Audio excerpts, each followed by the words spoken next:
నమస్తే అండి. నా పేరు వెలగాని నరసింహులు. నేను ఏపీ హైకోర్టు అడ్వకేట్ అండి.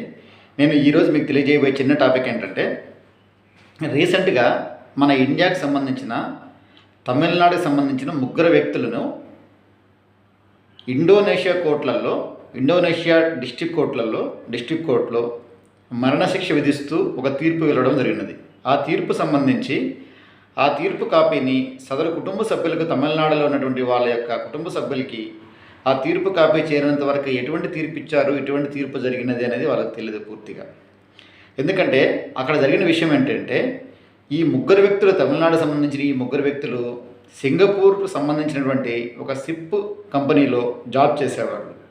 ఆ సమయంలో ఒక స్మగ్లింగ్ యాక్టివిటీ జరిగినది అనే ఉద్దేశంతో ఇండోనేషియా పోలీసులు వాళ్ళని లాస్ట్ ఇయర్ జూలై 2024లో వాళ్ళు అరెస్ట్ చేయడం జరిగినది. వాళ్ళు అరెస్ట్ చేసిన తర్వాత అక్కడ కన్సర్న్ డిస్ట్రిక్ట్ కోర్టులలో క్రిమినల్ కేసు ప్రాసిక్యూషన్ రన్ చేసి వాళ్ళ మీద మొదటి అభియోగం ఏంటంటే, వాళ్ళు స్మగ్లింగ్ యాక్టివిటీస్ పార్టిసిపేట్ అయ్యారు, ఆ యాక్టివిటీస్లో వాళ్ళు పాల్గొన్నారు అని చెప్పి నిందారోపణ జరగడం జరిగింది.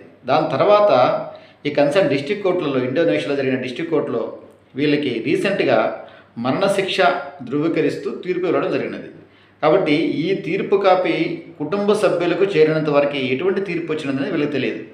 కాబట్టి ఈ తీర్పు కాపీ వచ్చిన తర్వాత వీళ్ళ ఆందోళనతో ఏం చేయాలని అర్థం కాని విషయంలో మన ఇండియాకు సంబంధించినటువంటి ఢిల్లీలో మన హైకోర్టును అప్రోచ్ కావడం జరిగింది. ఢిల్లీలో హైకోర్టును అప్రోచ్ అయ్యి, కానీ ఆ తీర్పుని ఇక్కడ ఛాలెంజ్ చేసేందుకు జ్యూరిడిక్షన్ ఉండదు కాబట్టి వీళ్ళు ఇక్కడ కోరడం జరిగినది ఏంటంటే, అక్కడ లీగల్ రెమెడీస్ అపీల్ వేసేదానికోసం అని చెప్పి మన ఇండియన్ గవర్నమెంట్ ద్వారా సహకారం పొందేదానికోసం అని చెప్పి కోర్టును అప్రోచ్ కావడం జరిగినది.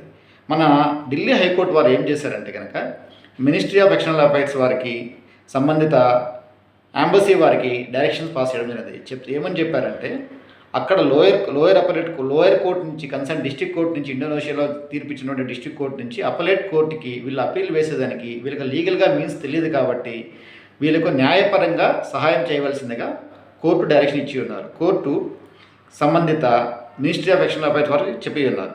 కాబట్టి ఈ డైరెక్షన్ తీసుకోవడం వల్ల, ఈ డైరెక్షన్ ఇక్కడ పొంది, ఈ డైరెక్షన్ కోర్టు నుంచి వాళ్ళకి వెళ్ళడం వల్ల వచ్చిన ప్లస్ పాయింట్ ఏంటంటే కనుక, వాళ్ళకి వచ్చిన లబ్ధి ఏంటంటే కనీసం అపీల్ వేసి వాళ్ళు నిరపరాధులుగా బయట వచ్చేదానికోసం ప్రయత్నం చేసేదానికన్నా ఛాన్స్ ఉన్నది. అలా తెలియని పక్షంలో, ఇలా లీగల్ రెమెడీస్ ఉంటాయని చెప్పి వాటిని అవైల్ చేసుకొని ముందుకు వెళ్ళని పక్షంలో, కనీసము ఆ ఆర్డర్ని ఛాలెంజ్ చేసుకునేది వేరే దేశమే జరిగింది కాబట్టి నెక్స్ట్ రెమెడీ ఎందుకు తెలియని పక్షంలో ఏమవుతుందంటే కనుక, దట్ అటైండ్ ఫైనాలిటీ, అది ఫైనాలిటీ అయిపోయింది అనుకోండి, ఆ శిక్ష అమలు అవుతుంది. శిక్షలు అమలైనాయి అనుకోండి, ఇమీడియట్గా ఆ ముగ్గురికి డెత్ పెనాల్టీ ఇంపోజ్ అయిపోతుంది. కాబట్టి ఇటువంటి రెమెడీస్ ఏంటంటే, కనీసం మన కోర్టును అప్రోచ్ అయ్యి, అక్కడ ఎంబసీస్ ఉంటాయి కాబట్టి